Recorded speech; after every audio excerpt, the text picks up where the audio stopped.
Nos papos que rolam na mentoria, eu sempre acabo falando muito da minha experiência com o brechó, o que eu errei, o que eu acertei, como que foi, né? Como que foi ser dona de um brechó. E aí eu resolvi trazer esse vídeo falando de 5 erros que eu cometi no brechó e que podem ajudar você a não cometer o mesmo erro ou a repensar os seus processos, o seu trabalho, te dar algumas dicas de repente. Por isso que eu resolvi trazer esse vídeo aqui, tá certo? Pra quem não me conhece, eu trabalho com brechó desde 2018, que foi quando... 2018? Final de 2017. Acho que foi final de 2017. Quando eu lancei o brechó, acho que foi outubro de 2017. E o brechó durou de outubro de 2017 até o meio de 2019. Eu tive outros projetos relacionados a brechó também, a Feira Novo de Novo, que eu co-organizei de 2018 até 2022, mês de 2022, ano passado. E também trabalho com mentorias, com outros brechós, produtos digitais para brechós, enfim, conteúdo aqui. Tem muito vídeo que vocês conseguem aprender bastante coisa aqui no canal, então fiquem à vontade para maratonar. E agora eu vou começar então a falar sobre esse assunto aqui, que foram os 5 erros que eu cometi com o brechó e que eu lembro também, né, gente? Porque tem isso. Com certeza aconteceu mais coisa, mas esses ficaram muito marcados e podem servir de lição. O primeiro deles é uma coisa que eu acredito muito hoje e que eu passo muito para os brechós, principalmente que vem falar comigo para fazer mentoria, tá? Eu comecei o brechó como sendo mais um dos projetos que eu estava tocando na época. Na época eu estava deixando de ser estilista, eu estava na transição. Então eu estava ainda com algumas marcas sendo estilista freelance e eu estava com uma marca autoral, começando uma marca autoral e começando o brechó. Então, e produzindo conteúdo aqui. Então, vocês também encontram vídeos dessa época, quando eu tava começando o brechó, Instagram, foi um tumulto de coisas, assim, muitos projetos. E eu resolvi encarar o brechó como mais um projeto. E hoje, eu vejo muito que não tem como você ser dono de brechó e alguma coisa, tá? Então, eu encarei o brechó como um projeto que eu achava, tipo, moda sustentável acessível para homem, não tem, que legal. Era um caminho para alguma coisa, mas aí quando eu me deparei com a escolha de ou eu me dedico só a isso para ele realmente crescer mais e mais, porque ele tava numa ascensão de crescimento, ou eu paro com ele, porque não dá para eu me dedicar pela metade, sabe? E foi aí que eu me toquei que grandes brechós, né, os donos não são os donos do brechó e tem outro projeto ou fazem alguma outra coisa. Eles realmente são full time donos daquele brechó, donos daquele negócio, daquela empresa. Então, eu acho que eu comecei também o brechó de uma maneira talvez despretensiosa, do tipo, vamos ver onde vai, e ele foi crescendo numa velocidade e num tamanho que eu tive que escolher o que eu fazia com ele, se eu ia com ele e só com ele, ou se eu me dedicava a outras coisas, e eu realmente não queria ser só dona de brechó. Esse nunca foi meu sonho e tudo mais. Então, eu encerrei o brechó. Então, tem como você levar o brechó como uma segunda renda, por exemplo, mas até um certo ponto. Ele não vai crescer muito mais do que se você se dedicasse a ele por completo.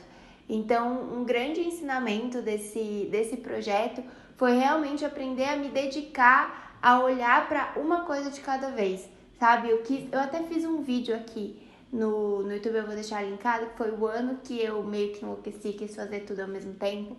E aí eu conto um pouco da experiência na época, é muito legal de ver que na época eu já tinha essa visão e quis dividir isso com vocês. Então, assim, realmente não tinha como levar o brechó e mais os outros projetos. E hoje eu falo muito isso para quem vem fazer mentoria comigo. Então, hoje eu não acredito num brechó como hobby, num brechó de fim de semana, porque não tem como, isso vai te consumir muito e vai consumir muito da sua saúde mental, da sua saúde física. Você vai querer estar se dedicando mais ao brechó e não vai conseguir, aí isso vai te frustrar, e aí isso vai te gerar uma autocobrança excessiva, talvez. Então, assim, pode desencadear muita coisa. Então, o meu conselho realmente quer ser dono de brechó? Vai ser dono de brechó, vai ter um brechó, se dedica a isso, porque pode dar muito certo, sabe?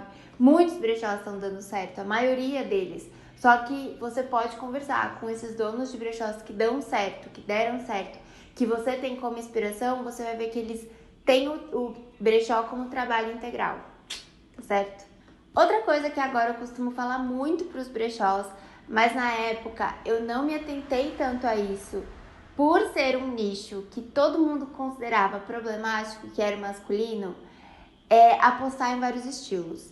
Então, quando eu comecei o brechó, eu não comecei com um estilo masculino. Eu era um brechó masculino, ponto. Então, eu agreguei muitos estilos dentro do brechó, até eu direcionar o estilo do brechó para o estilo que eu queria.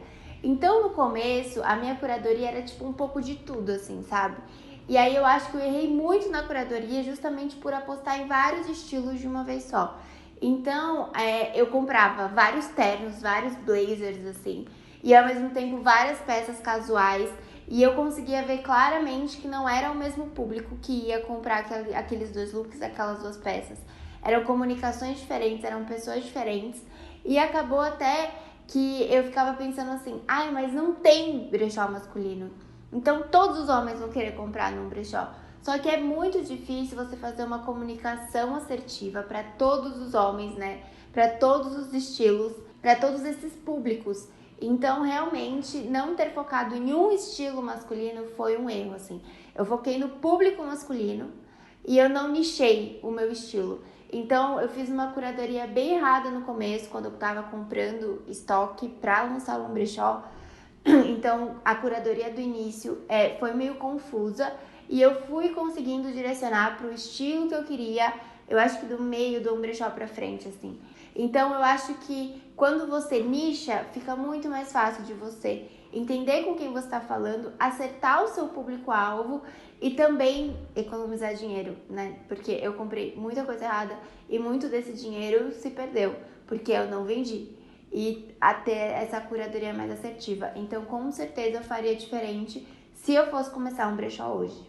Ainda falando em curadoria, esse é o terceiro erro, eu comprei muito do mesmo, tá? E esse foi o meu terceiro erro, e de curadoria ainda. Porque, como assim comprei mais do mesmo, né? Muito do mesmo. Quando você tá no começo de um brechó, principalmente no começo de um negócio, vamos supor até que é uma marca multimarca, tá? Vamos sair um pouco do brechó e vamos pensar num negócio que é uma multimarca que vende várias marcas. Ela não vai comprar 100 peças de uma mesma marca e 10 de outras marcas, a não ser que ela tenha certeza que aquela marca é a queridinha do público dela. Quando ela está começando um negócio, ela vai apostar pequenas quantidades em cada marca para ir sentindo, para ir analisando, para entender o que vai rolar naquela loja, aquela curadoria da loja, tá certo? Então, o que é legal fazer? Você diversificar dentro do estilo que você escolher o seu mix de peças, tá? Então, por exemplo, eu não era o brechó que estava apostando num estilo social. E aí eu ter comprado tudo aquilo de terno fez eu ficar com eles parados justamente porque não era o apelo do meu brechó, sabe? Mas como eu ficava desesperada, tipo, eu não vou conseguir peça, homem não desapega. Todos aqueles mitos que tem sobre o público masculino, eu acabei comprando terno demais e aquilo acabou ficando bem encalhado. Então, é legal você, dentro do seu estilo, diversificar os itens que você vai comprando, o seu mix de produto, tá? Então, mesmo que calça jeans não saísse muito, eu tinha que ter calça jeans para compor os looks. Mas eu sabia que eu não ia apostar muito em calça jeans, sabe? Ao longo do trabalho, eu fui vendo e analisando, né, quais peças saíam mais, o que saía menos, marcas que saíam mais. Então, você vai começando a entender melhor da sua curadoria. Então, de início, eu não apostaria em grandes quantidades de uma mesma peça, sabe? Do tipo assim, comprar 100 camisetas e aí quando você lançar o brechó, você vai ter 100 camisetas e 4 peças de baixo, 15 peças de baixo, a não ser que você vai ser um brechó de camiseta, ponto. E aí vai fazer todo sentido.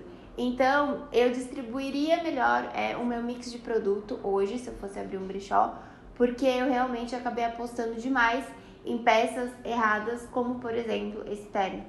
Então, esse é o meu terceiro erro que eu estou passando aqui de experiência para vocês.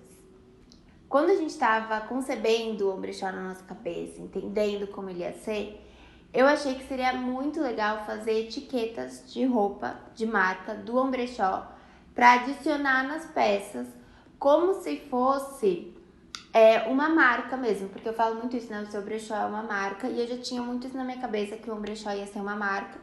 E eu queria adicionar a etiqueta do brechó nas peças para o dono saber o caminho que aquela peça fez, sabe? Caraca, também passou por esse brechó, que legal. Sabe? É como se o ombrechó também ficasse marcado naquelas peças. Cara, o conceito era maravilhoso. A gente mandou fazer as etiquetas, não sei quantas etiquetas, muitas etiquetas. E aí começamos a pregar as etiquetas nas peças. Nas primeiras peças, ai que lindo, ai que amor, aquele sentimento gostoso que bate e tal. Eu acho que, sei lá, na 30ª peça eu já tava assim, meu Deus, eu não aguento mais pregar etiqueta. Que ideia foi essa, sabe? Então foi um processo a mais, foi uma etapa a mais que eu coloquei num processo que não cabia, entende? Então eu não tinha só 30 peças, eu não tinha só 100 peças. Quando a gente começou o ombrechó, eu acho que eu já tinha mais de 300 peças. Então, assim, e era uma rotatividade grande, então não tinha tempo de eu ficar pregando etiqueta, sabe? Ainda mais porque era só eu e o meu ex-namorado na época. Só que, assim, era muito mais eu, porque ele tinha um outro trabalho fixo, né, CLT e tudo mais.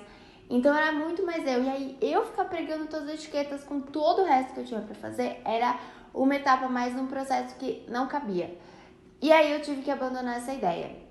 E aí, por que eu tô contando essa história? Porque o quarto erro é justamente adicionar etapas num processo que pode ser mais simples, tá?